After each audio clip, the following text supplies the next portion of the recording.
I was making cinnamon rolls when my daughter-in-law told me to move out. No fight, no warning, just a polite smile and, "You'd be more comfortable elsewhere." My son stood behind her, eyes down, not saying a word. I raised him in this house. I gave up promotions, vacations, 100 dreams for this family. Now I'm a guest overstaying her welcome.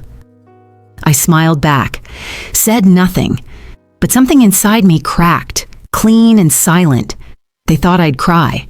They thought I'd shrink, pack quietly and disappear. But I've lived a lifetime holding people up. This time I'd hold myself. They took my home. But they don't know what else I've still got. This is not a revenge story. This is the story of a woman reclaiming her life, one unshakable, quiet step at a time. Eleanor woke at dawn, the way she always had for the past 30 years. The house was quiet, still resting in shadows, but her hands moved with a rhythm older than memory. In the kitchen, she tied on her apron and began kneading dough for cinnamon rolls, Daniel's favorite. He used to sit on the counter with flour on his nose, asking if the icing was ready yet. That little boy still lived somewhere in this house, didn't he? She hummed an old gospel tune, brushing butter and brown sugar across the soft dough, then rolled it with care and precision. The oven warmed the space, and the smell began to rise, sweet, comforting, familiar. Footsteps broke the silence. Camille entered, dressed in soft beige loungewear, hair tied back perfectly. She smiled, the kind of smile that never touched the eyes. "Oh, those smell wonderful," she said, glancing at the tray Eleanor was sliding into the oven. "You always make mornings feel cozy." Eleanor smiled politely. "Just an old habit." Camille took a sip from her green smoothie. "Actually, speaking of habits," she started, her voice light, rehearsed.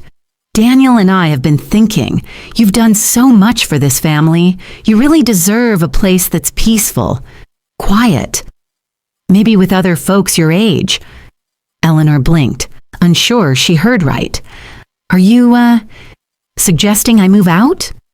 Camille placed her smoothie down carefully. "Not suggesting, just floating the idea.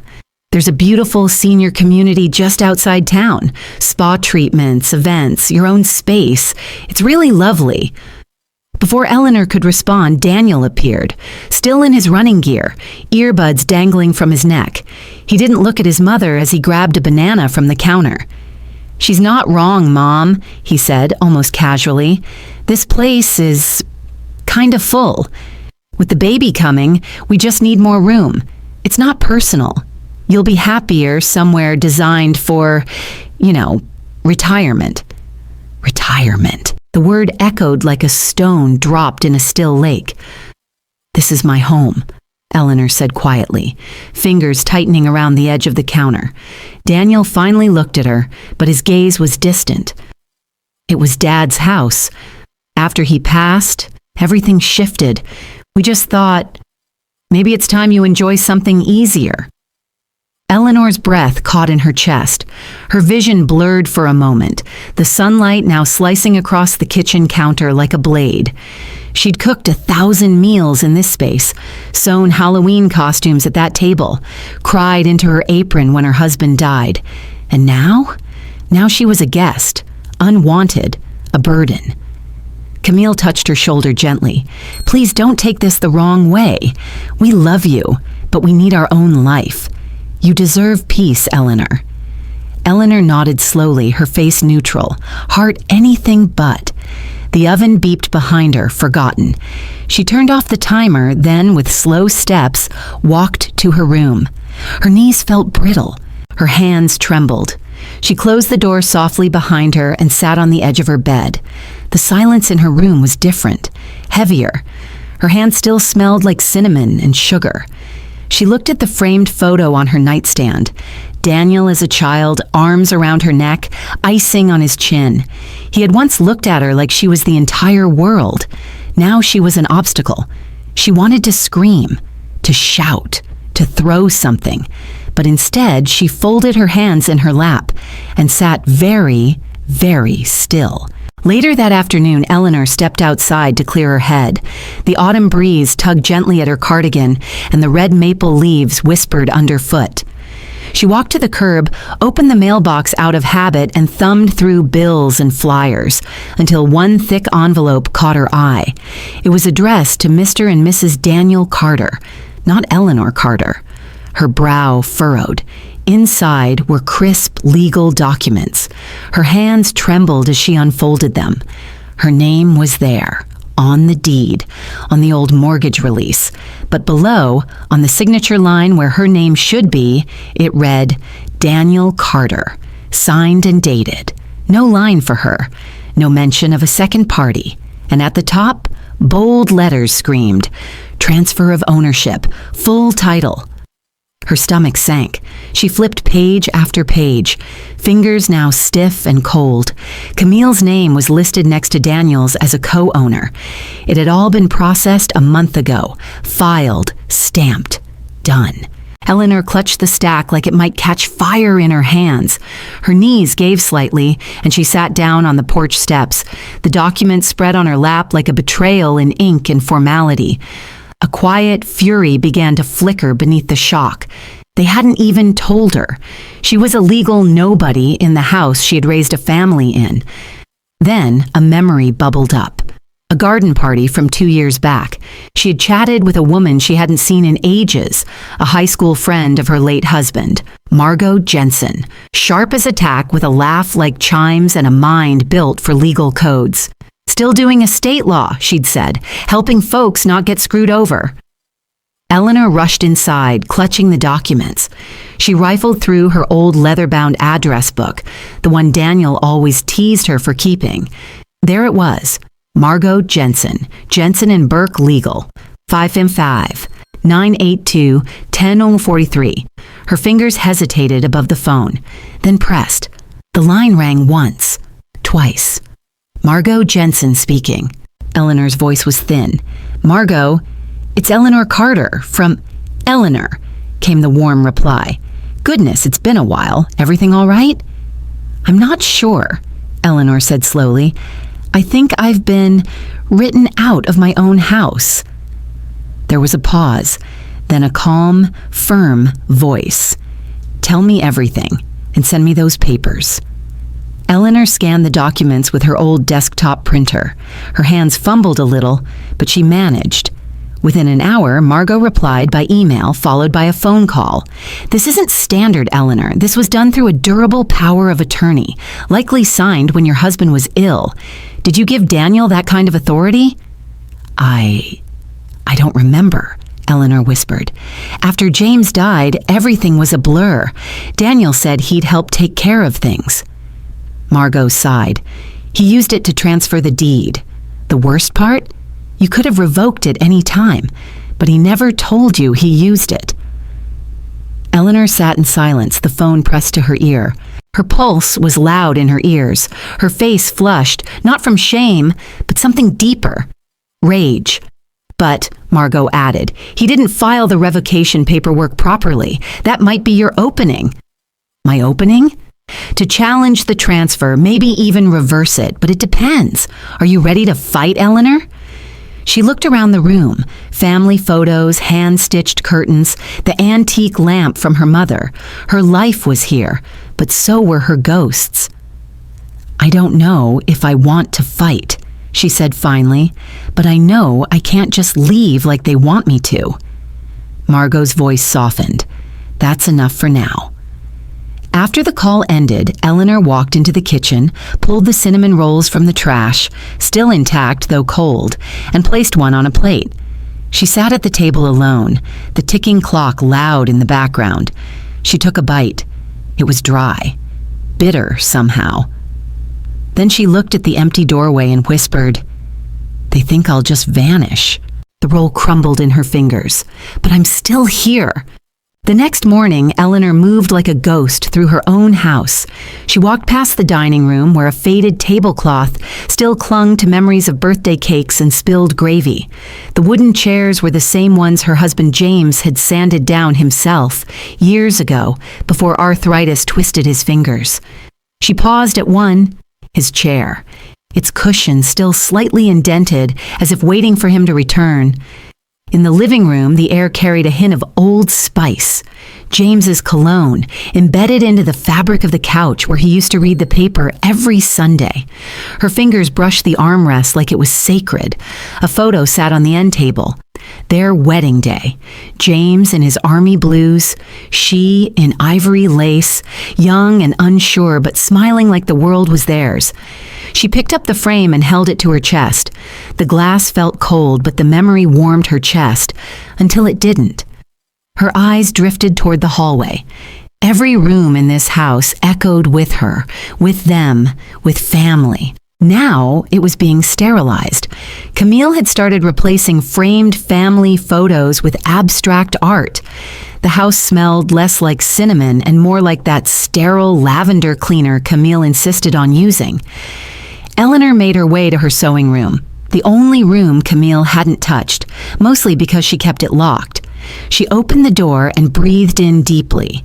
Fabric bolts lined the wall, spools of thread organized by color, a half-finished quilt spread over the table.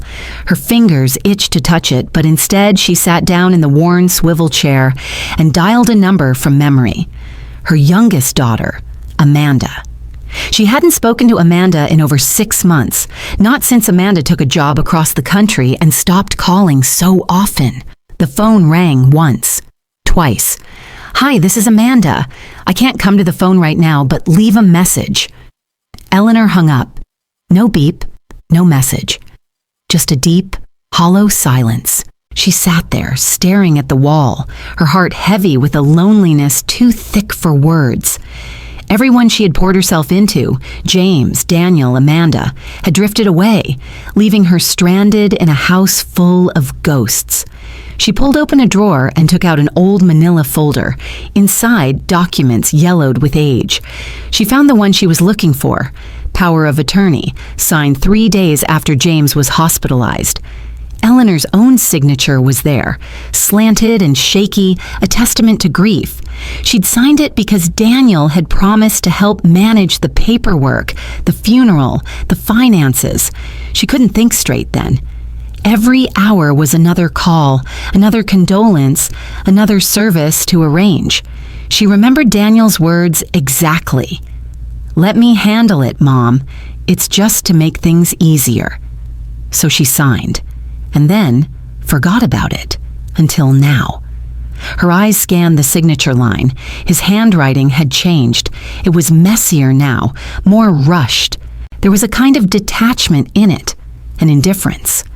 She wondered when exactly the boy who once asked her to kiss his bruised knees had become the man who could quietly erase her from her own life. A knock at the door startled her. She stood slowly, the file still in hand, and peeked out. A courier, another envelope, this one thinner. She opened it, expecting more legal nonsense, but instead found an invitation, a wedding. Daniel and Camille were renewing their vows. A second wedding, bigger, fancier. Eleanor had known nothing about it.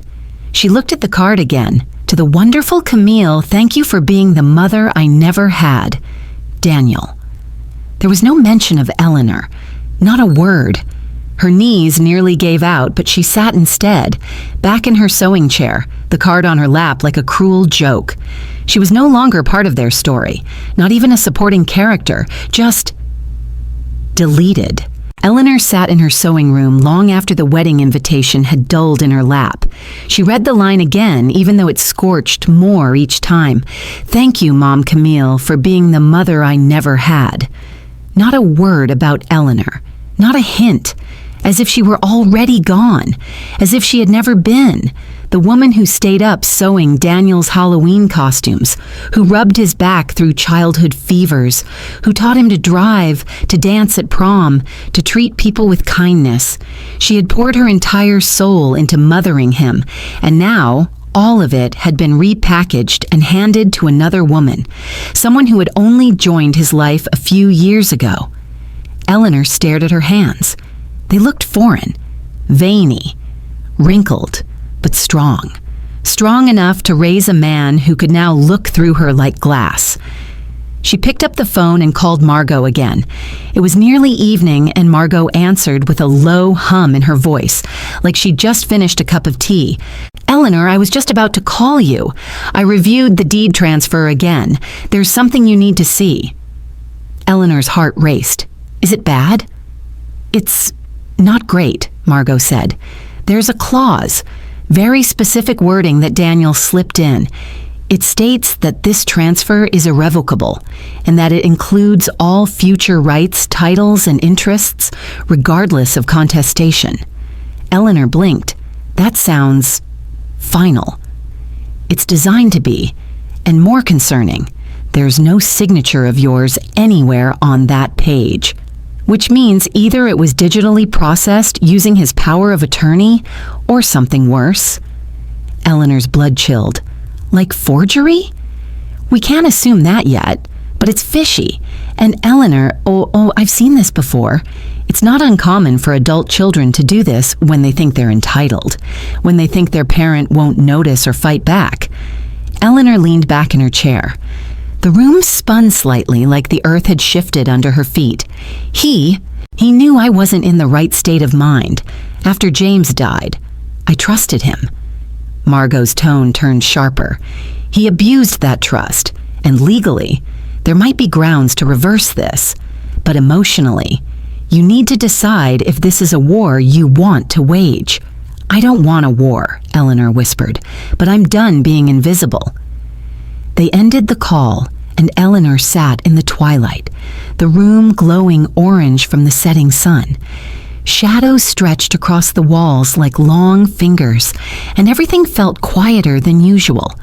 Quieter, and yet filled with noise that had no name.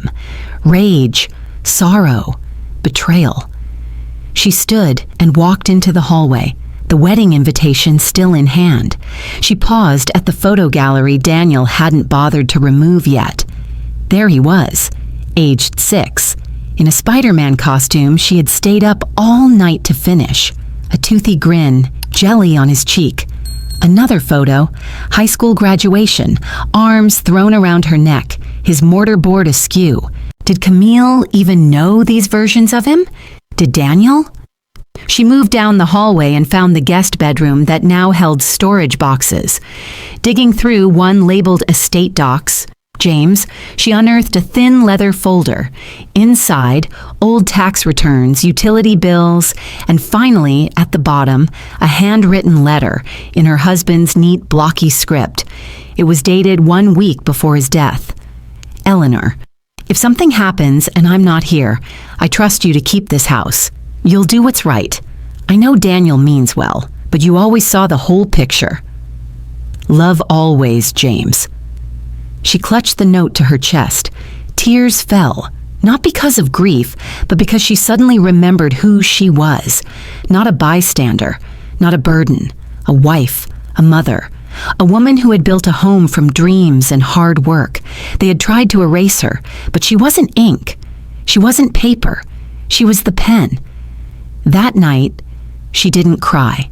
Instead, she boiled water for tea, sat in her garden under a navy sky, and wrote in her journal, something she hadn't done in years.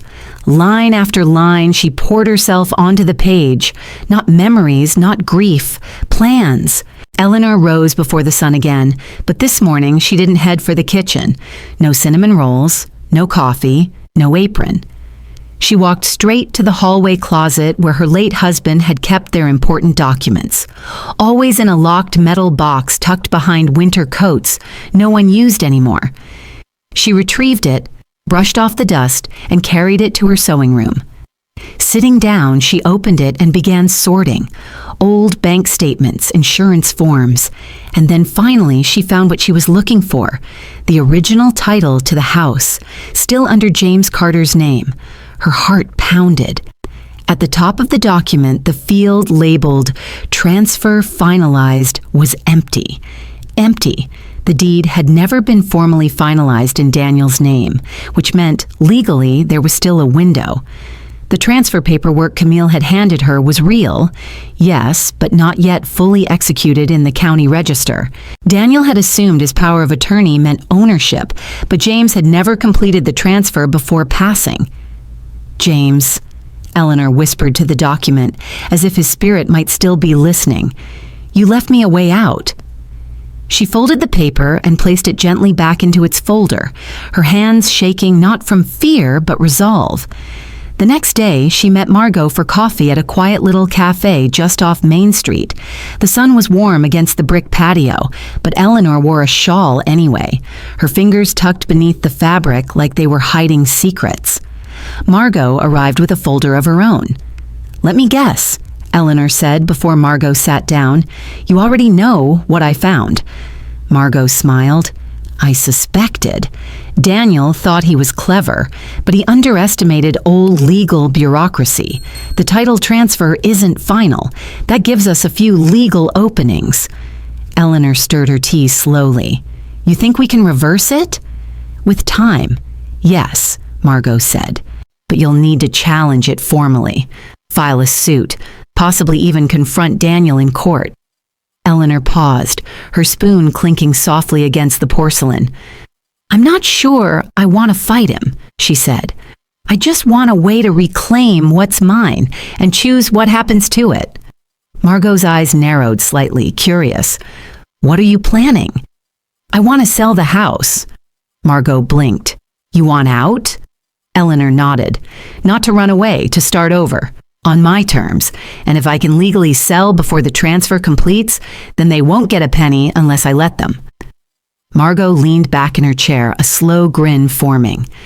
"Eleanor Carter, I underestimated you. I underestimated myself." Later that week, Eleanor scheduled an appointment with a real estate agent, someone recommended by Margot, known for working quietly and discreetly. Her name was Isabella Grant, and she walked into Eleanor's home with a kind of crisp confidence that reminded Eleanor of herself in younger years. "Lovely neighborhood," Isabella said as she stepped into the foyer. "Hardwood floors, original molding, mature garden in the back. This home has character, history." "It has battle scars," Eleanor replied with a thin smile. They walked room to room, and Isabella took notes. She commented on resale value, potential updates, and comparable properties in the area. "Honestly," Isabella said, "this house could fetch a strong price. Demand is high in this part of town. If we prep it right, you could walk away with a very generous check." "I don't want them to know," Eleanor said, voice suddenly steel. "Not yet. Can you list it privately?" Isabella nodded. "I work with silent sellers all the time. We'll keep it quiet until it's time to go public. That said, we should get a valuation done by end of week." Duh. As Isabella left, Eleanor stood on the porch and watched her car disappear down the road. Her fingers brushed the edge of the front door. Her front door, not Daniel's, not Camille's. She imagined the house empty, imagined the silence once they were gone, imagined choosing where she would go next, not to be comfortable, but to be free. That night, she sat down with a blank sheet of paper and began listing options. Places she'd never dared consider before. Cities with sun, apartments with balconies, maybe even a cottage near the sea. Somewhere no one would expect. Somewhere she could make her own, not a facility, not a guest room, a home, her own. She glanced up at the family photos still clinging to the hallway wall. "I'll decide who I am from now on," she thought, "and it won't be based on anyone else's permission." 3 days later, Isabella returned with the valuation report. Eleanor made coffee for them both, and they sat at the small kitchen table, the same one where Daniel used to do his math homework back when multiplication tables were his biggest challenge. "This house is a gem," Isabella said, flipping through the glossy report. "You've got an easy 6-figure profit waiting, but..." She paused, brows furrowed. "There's something strange." Eleanor looked up. "Strange how?" "I always run a preliminary market sweep before I list a home, just to see what's already out there, and..." She turned her tablet toward Eleanor. "This listing appeared last night. It was her house. Photos taken without her knowing, likely from Camille's phone, the living room, the front porch, even the kitchen table they now sat at. Listed under a different agent, but the address was unmistakable. Eleanor's blood went cold. "They're selling it?" she whispered. "They're trying to," Isabella said. "But here's where it gets legally murky. This listing went up under Camille's name as primary contact. Daniel is mentioned, but you, nothing. It's like you don't exist." Eleanor stared at the screen. Her hands were steady now, too steady. "Can they even do that?" she asked. Isabella sighed. "Not legally, not fully. Without your sign-off, it can't go through. But they might be hoping to rush a private buyer into contract and push paperwork fast. They're trying to erase me before I notice." Eleanor stood, walked to the sink, and stared out the window. The garden James had loved was still there, though Camille had let the hedges overgrow. Beyond it, the picket fence Eleanor had painted. White every spring, leaned just slightly to the left now, a metaphor that almost felt too obvious. She turned to Isabella. "Let it be, don't list it yet." Isabella blinked. "You're backing out?" "I'm waiting." Once Isabella left, Eleanor called Margot. When Margot answered, Eleanor didn't waste time. "They've listed the house. Without me." Margot didn't sound surprised. "I figured they would. Camille's type. Calculated, eager to finish what she starts. But that may actually help us." "How?" "If they move forward with the sale under incomplete ownership, we can catch them in an attempted fraudulent transaction. You could sue, press charges, get everything reversed." Eleanor hesitated. "That's a big battle." "Yes," Margot agreed, "and you'd win. But the better question is, do you want to?" Eleanor was silent. Margot continued, "You said you didn't want to fight your son. That's still true?" "I want to keep my dignity," Eleanor said. "Then I suggest something bold," Margot said. "Let them try to sell it. Let them sweat through closing documents and realize they can't finish without your signature. Then walk away. Leave it. Drop your claim. Sell nothing. Take nothing. Start over." Eleanor frowned. "Why would I walk away?" "Because, Eleanor," Margot said softly, "sometimes the greatest power is in choosing not to fight, not to cling, to show them that their greed, their betrayal, never broke you, because you don't need what they're desperate for." The line went quiet for a moment. "Eleanor," Margot asked gently, "are you ready to step out of the past?" Eleanor sat in the silence of her kitchen. It was a silence layered with decades. Sunday dinners, arguments, laughter, tears. Her life was written into these walls. But now, those stories had faded. What remained wasn't life. It was residue. "I think I am," she said, voice barely above a whisper. "I think it's time I stop guarding ashes." The next day, Eleanor took a box of framed photos down from the hallway wall. She wrapped them one by one in tissue paper. She paused over each image. Amanda with missing teeth, Daniel holding his first baseball glove, James asleep in his armchair with a cat on his chest. Then she placed the box in the trunk of her car. She didn't need to announce her decision. Not yet. Let them scramble. Let them call attorneys. Let them wonder why she wasn't fighting. That was their storm to weather. She was already somewhere else in her mind, on a quiet coast maybe, or a small town where no one knew her name, a place where she didn't have to be mom or widow or house guest, just Eleanor. That night, she stood in her garden and took one last walk around the flower beds. The wind rustled dry leaves. The moon cast soft light across the porch. She wasn't grieving anymore. She was molting, shedding a skin, and beneath it, a woman still very much alive. Eleanor began the day with boxes. Not many, just enough to carry what truly mattered. She didn't touch the china cabinet. The silverware set, handed down from her mother, stayed behind. So did the dining table where James once carved his initials beneath the lip after a bottle of wine. Too many. She only packed what spoke to her soul now. The wedding photo, a quilt she never finished, A stack of letters James had written her during his Navy years, wrapped in twine the color of rust. Her journal where she'd begun writing again after decades of silence. And a small ceramic bird from the garden, a robin, cracked near the wing, but still standing. She wrapped each item slowly, deliberately, as if sealing memories into a time capsule. Every object had weight beyond its material. They were remnants of a life built in layers, and she selected only what she could carry, not just physically, but emotionally. No burden, no baggage, just truth. Camille appeared sometime after noon, breezing in with a clatter of keys and the faint scent of eucalyptus lotion. She stopped in the doorway of Eleanor's room, eyes widening at the sight of the boxes neatly lined by the dresser. "Oh," she said, folding her arms. "I wasn't expecting you to actually start packing so soon." Eleanor didn't turn around. She was folding a sweater. Soft wool, the one Amanda had given her for her 60th birthday. "There's no point in lingering." Camille stepped further inside, her heels tapping lightly against the hardwood.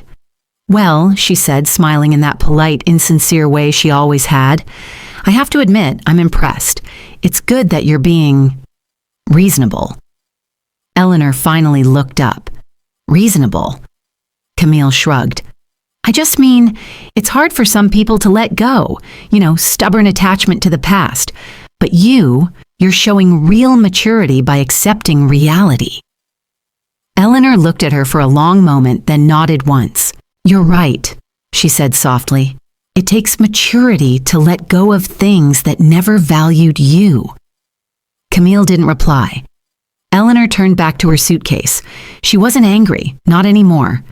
What she felt now was something colder, cleaner, like standing in the middle of an empty church long after the service had ended. It was peace, but not comfort.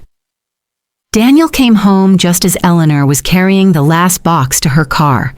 He stopped short in the driveway, eyes wide as he saw the trunk open, the suitcases stacked. "You're really leaving," he said, not quite a question. Eleanor nodded. "I thought..." He scratched the back of his neck. "I thought maybe you'd change your mind." "You thought wrong," she replied gently. Daniel looked down at his shoes, then up again. His eyes glistened, and for a moment Eleanor saw her little boy, the one who clung to her after his first nightmare, the one who cried when she left him at kindergarten. "I didn't mean for it to go this far," he said quietly. "I just wanted space. I thought you'd be happier somewhere, with people your age, with activities, peace." "I had peace," she said, "until you decided I didn't belong here anymore." He nodded slowly, ashamed. A tear slipped down his cheek. "I'm sorry, Mom." Eleanor stepped closer. She placed a hand on his shoulder, not with bitterness, but with finality. "I forgive you, Daniel, but that doesn't mean I stay." He tried to speak again, but she stopped him.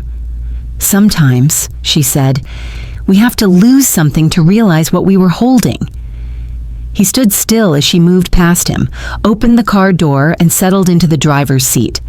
The keys rested in her lap for a long moment before she started the ignition. Before pulling away, she sent one last message to Margot. "I've chosen to go, not because I was pushed, because I'm done being small in a house I helped build." The message sent with a soft ping. She didn't look back. The rearview mirror held no interest. There was nothing behind her that could change what had been done or who she had become. Instead, she looked forward to the road ahead, long and unwritten, with a kind of silence that didn't feel like absence, but potential. The night before she left, Eleanor stood in her sewing room one last time. The space was stripped down, bare shelves, folded fabric left for the next occupant, a sun-faded wall where her thread rack had once hung. But the most important thing in the room wasn't something you could see. She knelt beside the baseboard heater, pulled back the small square of molding she had pried loose years ago, and reached into the hollow pocket behind it. Her fingers brushed cold metal, the small silver key, the key to the old wall-mounted safe James had hidden behind a bookshelf in the study. She held it in her palm, the weight of it more symbolic than real. She hadn't opened that safe since the month after he died, but tonight she knew exactly what she was looking for. She moved to the study, where most of the furniture had been cleared. The bookshelf still stood against the far wall. With practiced hands, she slid the middle row aside, revealing the discreet metal door tucked behind. The key turned with a click. Inside were a few small boxes, family jewelry, some military memorabilia, and at the very back, a thick manila envelope marked private in James's handwriting. She opened it. Inside was an unsigned will, not notarized, not officially filed, but personal, raw. A letter more than a legal document, to whom it may concern. If this is being read, I'm likely gone. My wish is simple. Eleanor is to remain in this house for the rest of her life. It belongs to her. No transfer, no sale, no pressure from our children. She gave her life to this family. This house is her reward, not a burden to be passed or bargained. Respect this, or you'll have to answer to me, wherever I am. James Carter. The paper trembled in Eleanor's hands. No signature, no legal seal, but the intent was clear, and more powerful than any court filing. She sat with it for a long time. She thought about taking it with her, using it to fight. But then she imagined Daniel and Camille, how they would squirm reading it, recognizing how little they had honored James's wishes, and how she wouldn't need to lift a single finger to make them feel it. That was the real power. She made 2 copies, one for herself to keep and one to leave behind. Then from her journal, she tore a single blank page. On it, she wrote in simple, neat handwriting, "Thank you for teaching me how to love myself again." She folded the page around the copy of James's note. The next morning, Eleanor rose early. She didn't wake Daniel, didn't call Camille. The house was quiet, almost reverent. Before leaving, she placed the folded letter and the copy of James's will inside a small envelope, tucked it into the middle drawer of the dining room hutch, where Camille kept her tea. Then she walked into the living room, removed a framed photo of her and James from the mantel, and slid a sticky note onto the glass. Not for shame, for memory. She took nothing else. By the time Camille came downstairs, Eleanor was gone. Camille found the letter 2 days later. She'd been scouring the house for cleaning supplies when she decided to organize the dining room drawers. The envelope at first seemed like nothing, until she saw the handwriting on the back. Her hands shook as she opened it. James's words, though simple, hit like a slap. The line, "She gave her life to this family," echoed in her mind long after she finished reading. She read it twice, then again, then looked at the second note, the one from Eleanor. "Thank you for teaching me how to love myself again." It wasn't angry. It wasn't even bitter. It was freeing, and in a way, damning. Camille sat in the quiet dining room, the hum of the fridge in the background the only sound. For the first time in weeks, she didn't feel victorious. She felt exposed, like someone had turned on a light and showed her all the ways she'd failed to be decent. Daniel found her there 20 minutes later, still holding the letter. He read it over her shoulder and said nothing. There was nothing to say. Eleanor, meanwhile, drove along the coastline 2 states south, wind in her hair, a small ceramic bird on the dashboard. The boxes in her trunk were light. She felt lighter still. She hadn't taken the house. She hadn't demanded respect. She had left behind a truth no one could unsee, and that was more enduring than any deed or court ruling. That evening, she pulled into a small rental cottage by the water, one she'd found online weeks ago under a listing titled "Quiet but Unapologetic." The porch creaked when she stepped onto it, and the screen door stuck slightly when she pushed it open. But inside it was hers, and that made all the difference. She placed James's original letter in a drawer by the bed, beside her journal. Then she opened a window, breathed in salt air, and sat with her tea by the window. Not once did she think about what she'd left behind. She only thought about what she'd finally stepped into. Eleanor arrived in Key West under a golden sky and the scent of salt water. The air was warm and thick with promise, a stark contrast to the tight chill of the place she'd left behind. The small rental cottage she had booked stood just a few blocks from the beach, tucked among palm trees and pastel-painted homes with sun-bleached shutters. The cottage was modest, whitewashed walls, terracotta tiles, a front porch with a rocking chair. But to Eleanor, it felt like a palace, the kind of place that didn't need a past to feel like home. The first morning, she walked barefoot across the wooden floors, the ocean breeze fluttering the curtains. She brewed coffee stronger than usual and stepped out onto the porch with a notebook and pen. There was no plan, no appointments, no one expecting her to smile or nod or apologize for existing. It was the kind of silence that didn't sting. It soothed. By the third day, she found herself wandering into a small community center, painted mint green and covered in murals of sea turtles and hibiscus. A sign out front read, "Senior Soul Collective, Creativity Community Coffee." Inside, the place was alive with laughter and the clinking of ceramics. In one corner, a group of women painted bowls. Another group stretched on yoga mats, their limbs slow and deliberate. There was a bulletin board covered in handwritten flyers. Pottery for beginners, Mondays and Thursdays sunset yoga, beachside life, after 60 book club, write your life workshop. Eleanor stared at the wall for a long time. Then she took 3 flyers and folded them into her purse. That Thursday, she stood before a pottery wheel for the first time in her life. The instructor, a kind man named Carlos with a bushy gray mustache, guided her hands gently. "Let the clay move with you," he said, "not the other way around." The clay was cold and stubborn at first, just like grief. But as her fingers shaped it, she felt something inside her shift. She wasn't sculpting a bowl. She was sculpting herself. Imperfect, a little off-center, but finally in her own hands again. Later that week, she joined a small yoga class on the beach. The instructor, a barefoot woman in her 60s named Lila, welcomed her with a warm smile and a spare mat. They moved through simple poses under the sky, the sound of waves crashing in rhythm with their breathing. Eleanor's joints ached. Her balance was shaky, but she stayed. She breathed. And for the first time in years, her body didn't feel like a prison. It felt like home. On the third week at a communal poetry reading, Eleanor met Isabella Dubois. She was tall and elegant, with a silver braid down her back and a laugh that made people turn their heads. She read a piece about throwing her husband's suits into the Seine after she turned 60 and filed for divorce. "I loved him once," Isabella said with a shrug, "but I loved freedom more." The audience laughed, clapped. Eleanor smiled. Afterward, they sat near the back, sipping lemon tea and watching the sun lower over the sea. "You're not from here," Isabella said, more statement than question. Eleanor nodded. "Not yet, anyway." "Running from something?" Isabella asked. "Walking away from everything," Eleanor replied. Isabella raised her glass.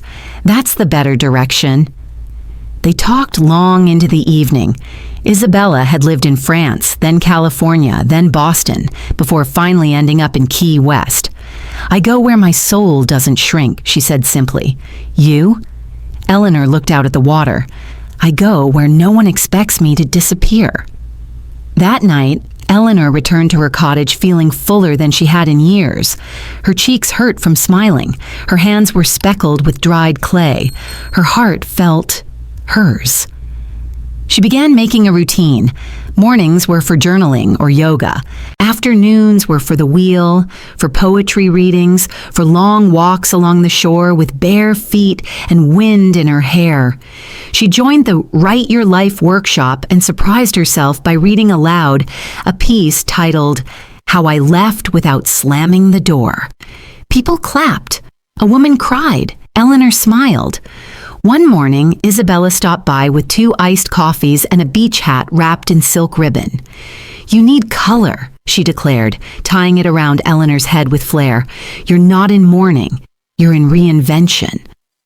Eleanor laughed. She hadn't laughed like that in years. At 68, Eleanor Carter was no longer someone's mother, someone's wife, or someone's burden. She was a woman with sand on her feet, clay under her nails, and 1,000 new chapters to write. It was during a Tuesday afternoon pottery session that Eleanor told Isabella her story. They were shaping clay bowls under a high, humming ceiling fan, sea breeze filtering through the open windows.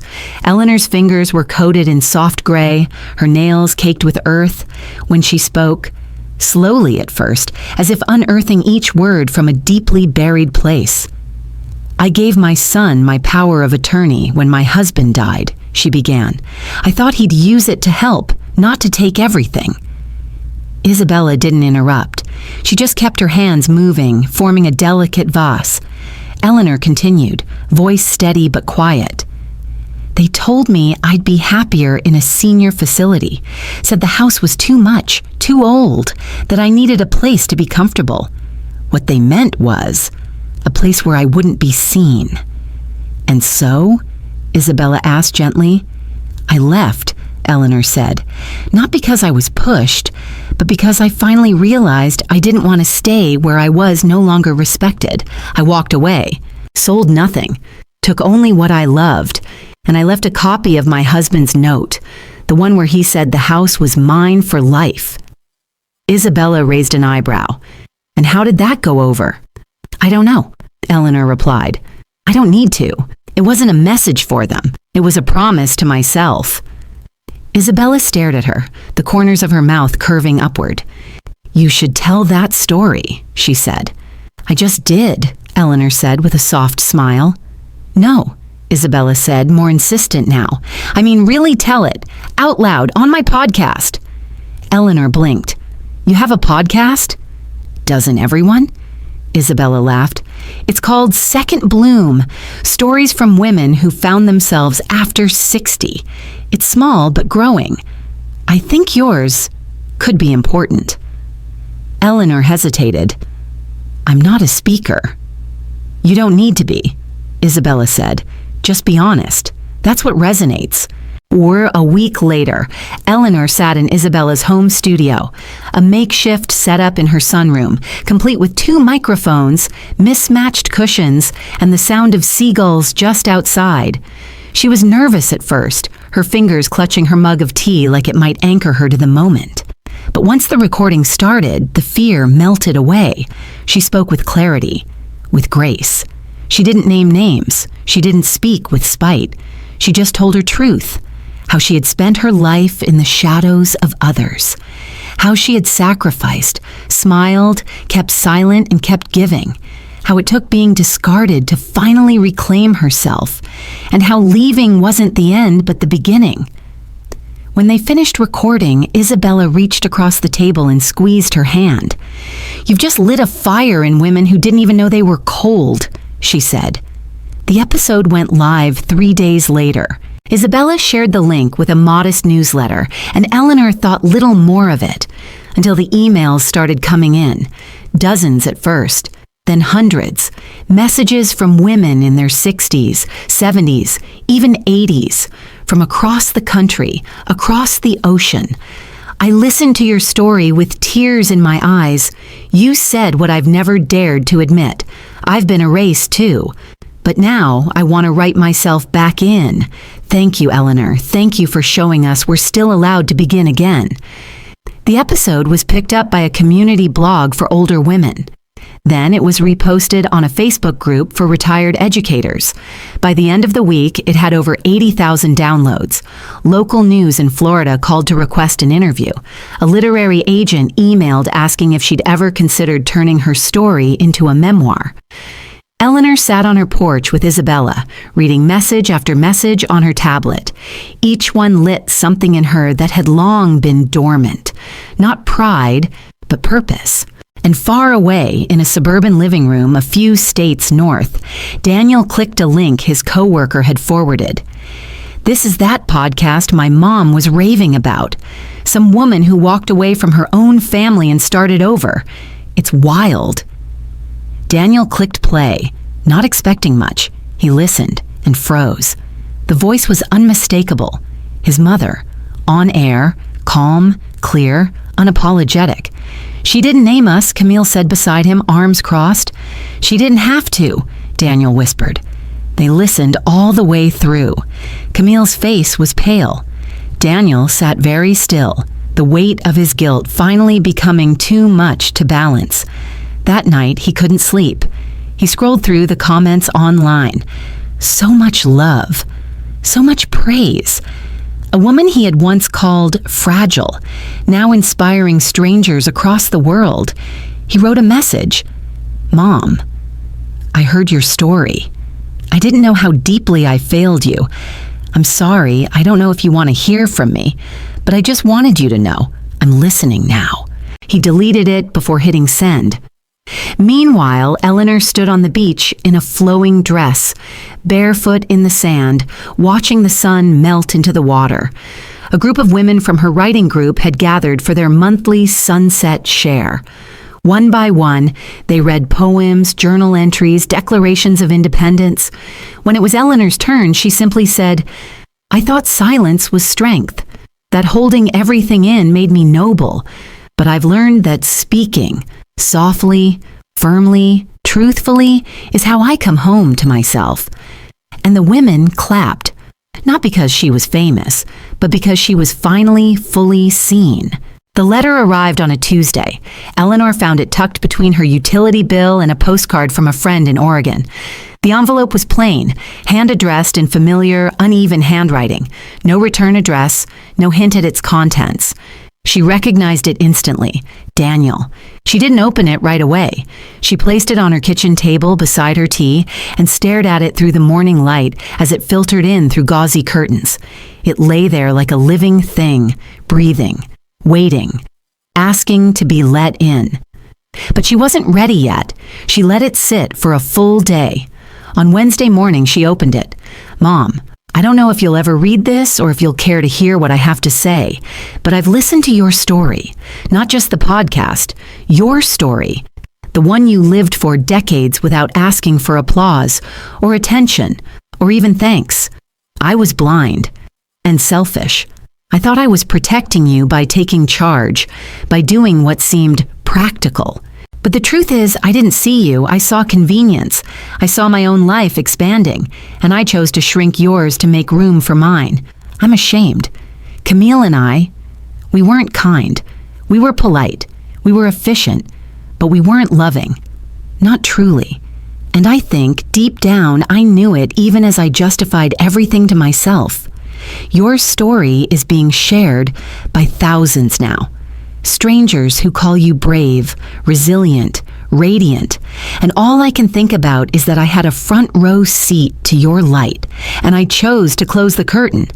I don't deserve your forgiveness, but I hope one day you'll give me the chance to try. Love, Daniel. Eleanor sat still, the letter soft between her hands. There were no tears, not this time, just a quiet ache in her chest and something else layered beneath it. Acceptance, maybe, or understanding. She folded the letter slowly, gently, and placed it in the same drawer where she kept James's final note. Then she went to the community center. It was writing day. Letters we never sent. A workshop led by Lila, where the women penned messages to people they had lost or hurt or simply never dared to confront. The group was intimate, raw, sometimes unbearably honest. That day, a new face joined. A young woman, no older than 30, with tired eyes and a nervous posture. Her name was Morgan. She barely spoke at first, just listened, her arms folded across her chest like armor. Eleanor noticed her immediately, not just because she was young, but because of the way she looked at the older women, like someone starved for safety. During the break, Eleanor offered her tea. Morgan accepted with a shy nod. "You're brave for coming," Eleanor said. Morgan shrugged. "I didn't have anywhere else to go." "You don't need to explain," Eleanor replied. "Being here is enough." But Morgan did explain anyway. "My mom and I haven't spoken in years," she said. "I tried to come out to her when I was 25. She told me I was confused, that I'd embarrassed the family. I left. Moved here. I've sent birthday cards. She's never responded." Eleanor placed a hand on Morgan's. "She may never respond," Eleanor said softly, "but you deserve to be heard anyway.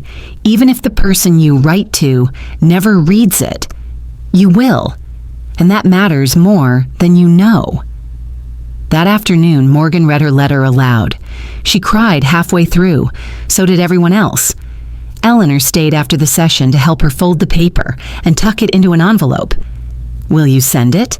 she asked. Morgan shook her head. "Not yet." Eleanor smiled.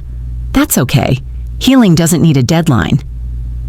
That evening, Eleanor sat on her porch under a lavender sky, the air sweet with magnolia. Daniel's letter was still folded neatly in the drawer. She hadn't responded. She didn't know when she would, but she knew this. Some letters were meant to be sent. Some were meant to be received.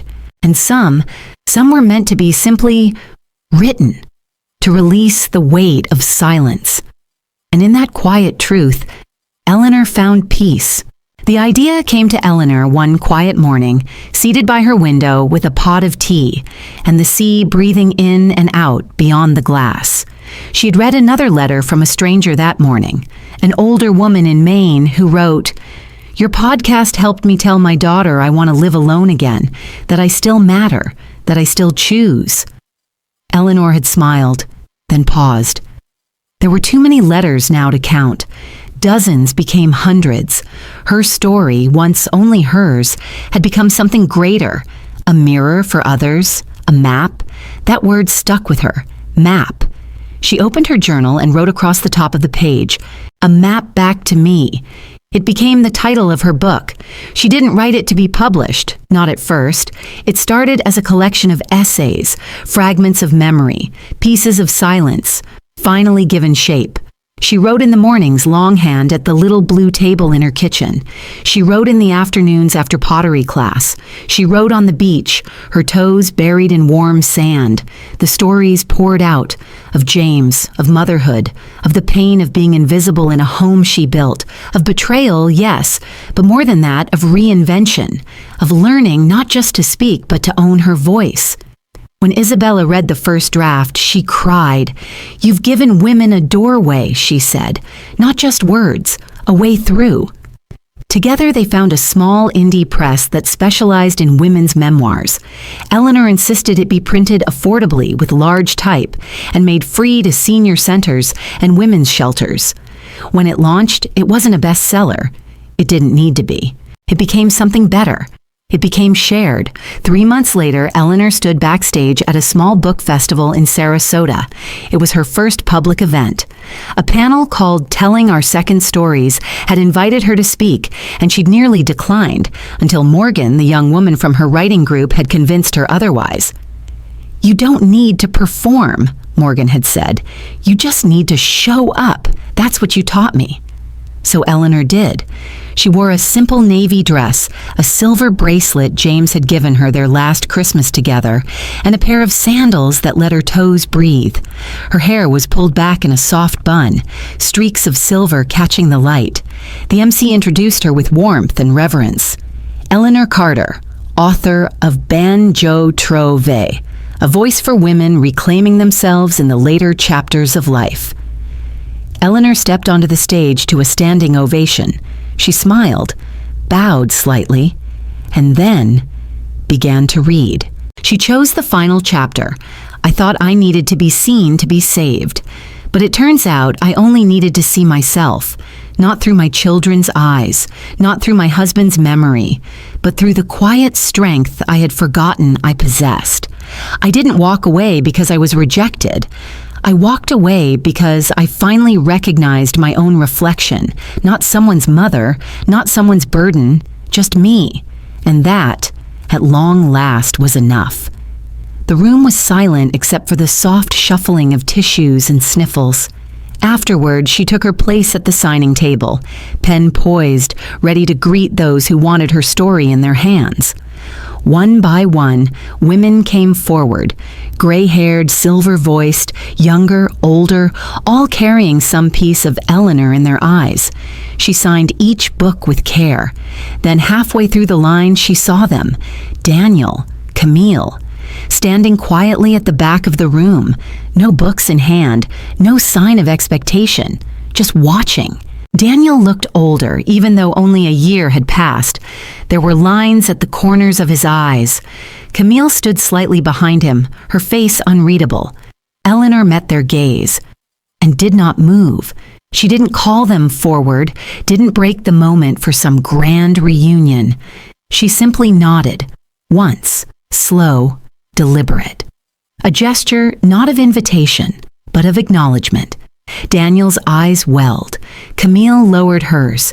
They stayed for a moment longer, then turned and left.